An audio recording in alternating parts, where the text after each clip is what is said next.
They say the dead don't speak, but sometimes their silence screams louder than any headline. April 2024, Santa Marta, Colombia. A tourist town kissed by the Caribbean sun and haunted by a darkness that most travel blogs forget to mention. A man is found dismembered. His remains scattered between a suitcase and a river. That man, a 42-year-old Italian molecular biologist named Alessandro Coatti. This case barely made a blip on the international radar, but I stumbled onto it.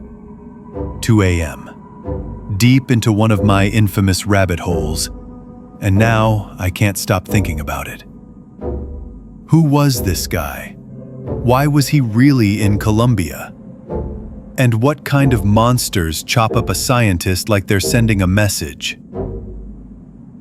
I'm Crime Uncoded, and tonight we're digging into a story with drugs, dating apps, organ harvesting whispers, and a possible cartel cover-up. You're not going to want to miss this.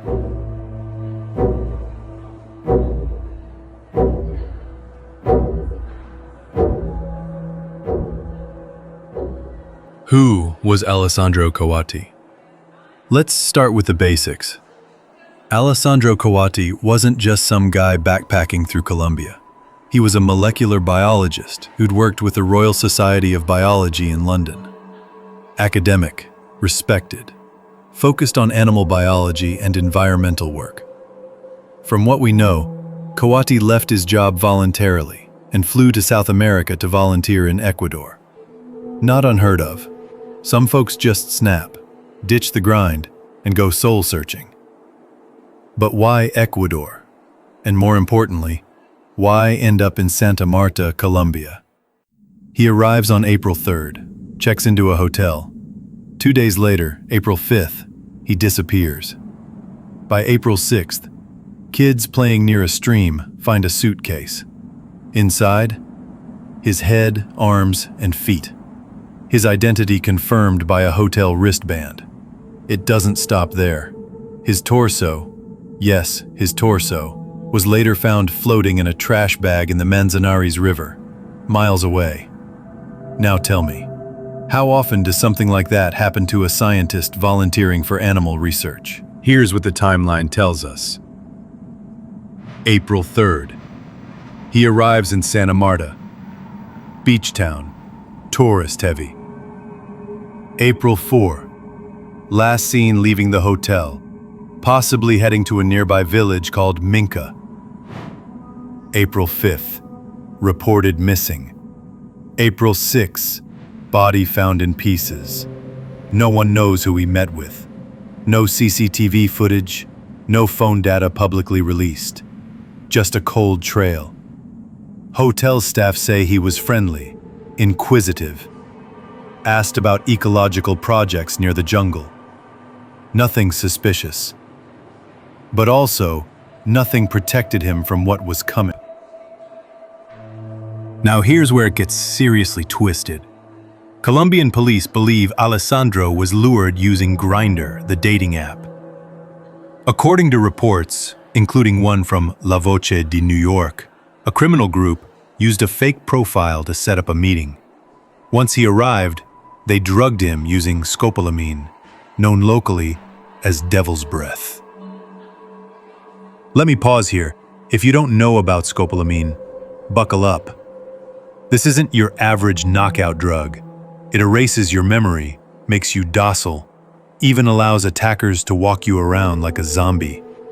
And in Colombia, it's been linked to robberies, assaults, even death. So here's the theory. He thought he was meeting someone for a date. He gets drugged, robbed, maybe even tortured, then dismembered and dumped. Brutal. But here's the thing. This wasn't sloppy. The cuts? Methodical, clean, intentional. like someone knew exactly what they were doing. This wasn't a crime of passion. This was a message. Suitcase murders, dismemberment, river disposal. If you've studied cartel tactics or watched a single Narcos episode, you know this isn't random. The suitcase? Symbolic. It's mobile, it conceals, it travels. In some regions, it's a calling card, a warning to others. The Manzanares River? Dumping ground. It's not just about hiding a body, it's about scaring the community. There are reports, AP News, The Independent, and others, stating that Santa Marta has seen 13 similar dismemberment cases in 2024 alone. That's a pattern, folks. Local activist Norma Vera Salazar has even said that these murders follow a ritualistic pattern. Bodies in bags, on roadsides, left for shock value, pure intimidation. Santa Marta's dark side. Santa Marta, paradise by day, predator zone by night. 194 murders in 2024. That's almost one every other day, and we're only talking reported cases. Most tourists have no idea. Most locals stay silent. Coatti, by all reports, had no ties to gangs, no criminal record, no history of drug use, just a guy with a passion for wildlife research and maybe looking for a connection. The wrong swipe, the wrong place, and he's gone. Similar cases and gang patterns. This case reminded me of others, like the 2019 killing of an American tourist in Medellin, also lured via a dating app. Same drug, same outcome. Other international visitors have ended up in suitcases, rivers, abandoned lots. And scopolamine? It's cheap, easy to find, and nearly impossible to detect after death. There's also been chatter, unconfirmed but chilling, that this could be tied to organ trafficking. The Guardian touched on it. Coatti's family suspects it. His profession, his health, his travels all make him a potential target. Coincidence? Maybe, but I don't believe in coincidences. Colombian police are involved.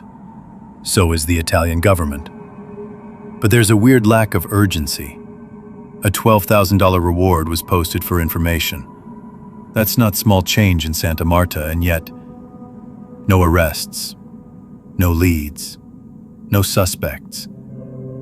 Is the local police force overrun? Or worse, compromised? A journalist I follow on X, used to be Twitter, claimed this might be part of a broader pattern of quiet cleanups involving tourists who see too much or ask the wrong questions. Here's what I think. This wasn't a robbery gone wrong.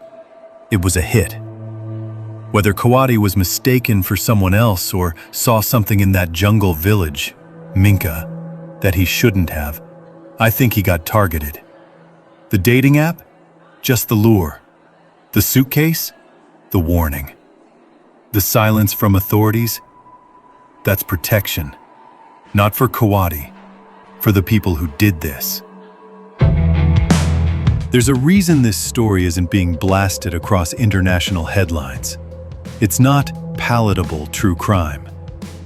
It's messy, political, and involves the kind of evil that wears a badge or owns half a city. So here's where I need you. Have you heard of similar cases, especially in Colombia or South America? Do you live near Santa Marta? Have you used Grindr or any app while traveling and had something feel off? Drop your stories, links, even theories in the comments. This isn't over. I'll keep digging, and if there's a thread to pull, I'll pull it. This has been Crime Uncoded. Stay sharp, question everything. And if someone you just matched with wants to meet at night in an unfamiliar city, trust your gut. I'll see you in the next one.